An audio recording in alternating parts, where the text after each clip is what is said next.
As Iron Lady, paano siya mag-handle ng mga concerns sa leaders niya at paano siya magbigay ng solution?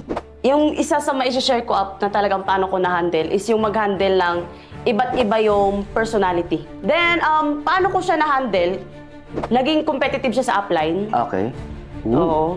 Naging competitive siya sa upline. Then, every time na nakikita niya yung upline niya, parang hindi siya happy sa success ng upline niya.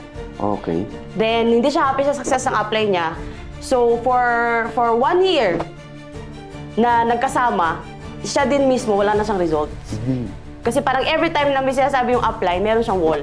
Oh. Kasi nga, ang nasa mind niya is kaedad ko lang to.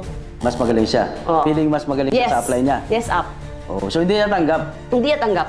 Paano ko siya na-handle? And na-handle ko siya, first is, in-assist ko. Bakit wala ka results?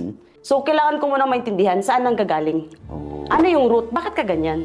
So natutunan mo paghanap ng root cause, pinakadahilan. O kasi kaya yung sinasabing root cause ngayon, halimbawa, pag may problem, ibig sabihin, pag ayaw mo ng bunga, kailangan palitan mo yung ugat, palitan mo yung seed. So ibig sabihin, nahanap mo yung root cause, ano yung pinaka-root cause? Paano yun? Ulit, Ang babalik. tingin niya, network is a competition. Which is, this is not a competition. So, competitive in a good way.